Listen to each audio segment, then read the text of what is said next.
Bismillahirrahmanirrahim. Assalamualaikum warahmatullahi wabarakatuh. Hai teman-teman semuanya, saya Fitria Rizky Arifia, NIM A4 10 17 0009. Saya mahasiswi program studi pendidikan matematika. Di sini saya akan mempresentasikan tugas ujian tengah semester mata kuliah pemrograman visual. Oke, di sini saya akan membahas tentang algoritma. Apa itu algoritma? Algoritma adalah urutan langkah-langkah yang logis untuk memecahkan suatu masalah. Yang kedua, saya akan membahas tentang teknik penulisan algoritma. Ada 3 teknik. Yang pertama, kalimat deskriptif. Yang kedua, shortcode. Dan yang ketiga adalah flowchart. Untuk yang pertama, ada 3 tahapan. Yang pertama, judul, kedua, deklarasi, dan ketiga deskripsi. Untuk yang kedua juga ada 3 tahapan. Itu sama seperti yang pertama. Bedanya yang kedua ini menggunakan kalimat pemrograman. Untuk yang flowchart atau yang ketiga, kumpulan simbol di mana masing-masing simbol menggambarkan suatu kegiatan tertentu.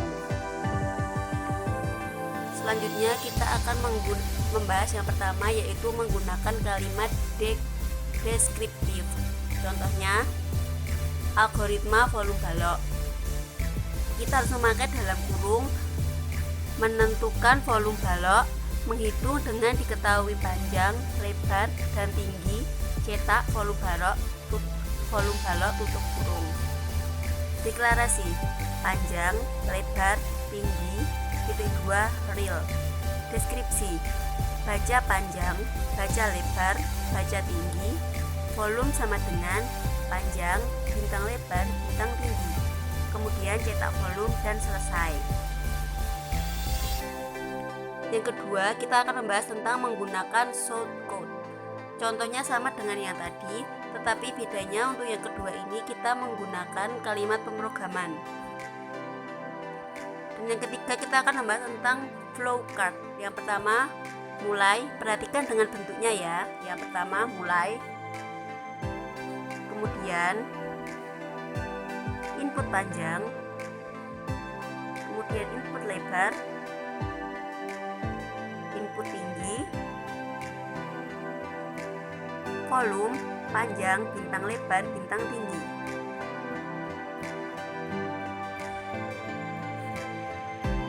Kemudian tampilkan volume, maaf salah menulis, harusnya volume, dan yang terakhir adalah selesai.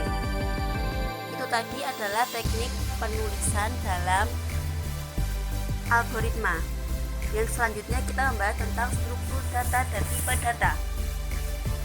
Pengertian dari data adalah suatu nilai yang dapat dinyatakan dalam 2 bentuk.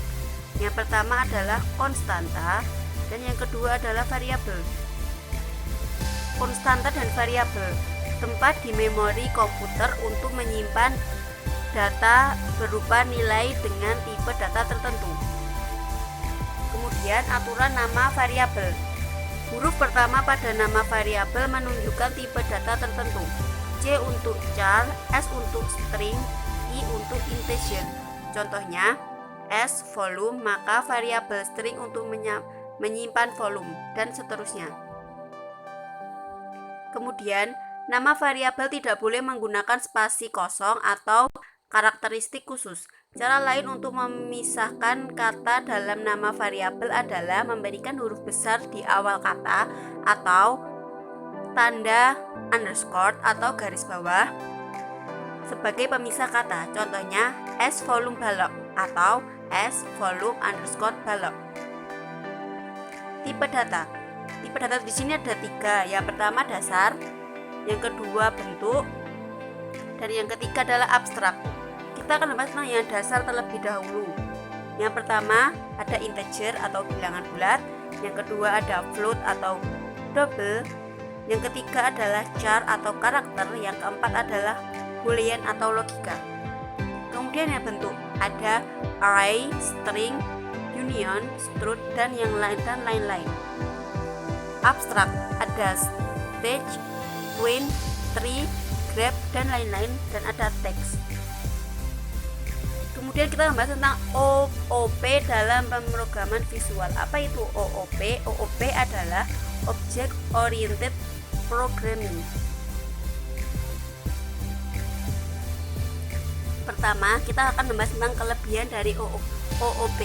Kelebihan yang pertama adalah menyediakan struktur modular yang jelas untuk program, sehingga OOP bagus digunakan untuk mendefinisikan tipe data abstrak di mana detail implementasinya tersembunyi.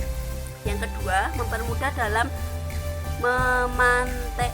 memantai data, memodifikasi kode yang sudah ada. Dan yang ketiga adalah menyediakan framework untuk library kode di mana komponen software yang tersedia dapat dengan mudah dimodifikasi oleh programmer.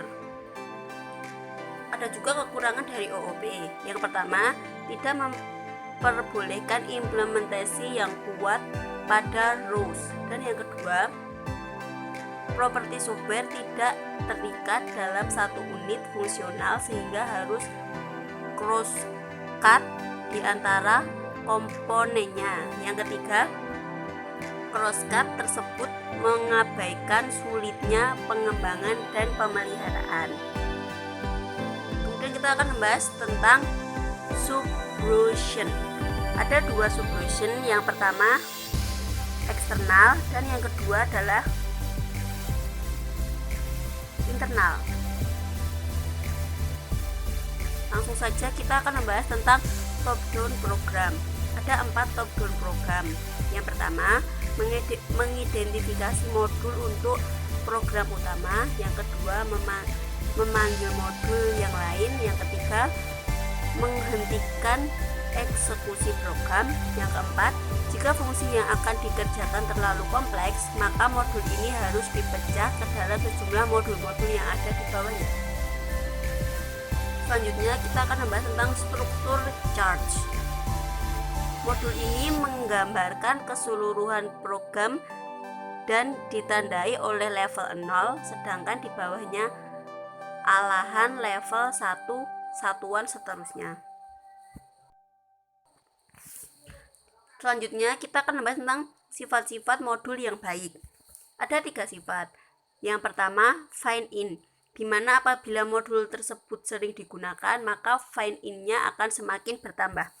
Dan yang kedua ada find out, di mana apabila modul tersebut tidak digunakan, maka find out-nya akan berkurang. Dan yang ketiga adalah self-contained. Kemudian kita akan membahas tentang form dinamis dan form statis. Apa itu form dinamis? Form dinamis adalah form yang dibuat dengan sederhana dan dapat dimodifikasi. Sedangkan form statis itu tidak dapat dimodifikasi. Desain form dilakukan untuk menyusun atau merencanakan layout sebuah aplikasi sebelum dilakukan pemberian coding. Selanjutnya, langkah-langkah pembuatan program. Yang pertama, merencanakan model atau bentuk yang akan ditampilkan pada sebuah form. Yang kedua, mengatur properties yang diperlukan pada objek atau komponen yang digunakan. Yang ketiga, mengisi kode programnya melalui event dan method. Dan yang keempat, menjalankan atau mengeksekusi untuk melihat hasilnya. Kita akan membahas tentang properties.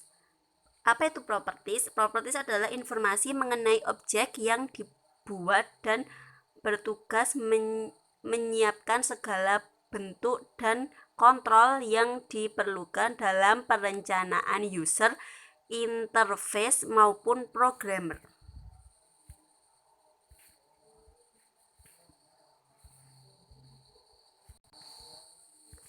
Yang terakhir kita akan membahas tentang konseptual design. Apa itu konseptual design? Pengembangan pemecahan terhadap permasalahan dalam bentuk skema. Skema yang dipilih tersebut merupakan skema yang menunjukkan konsep-konsep pemecahan masalah yang lebih konkret. Oke teman-teman, sekian dari saya. Apabila ada kesalahan, saya mohon maaf. Semoga bermanfaat. Wassalamualaikum warahmatullahi wabarakatuh.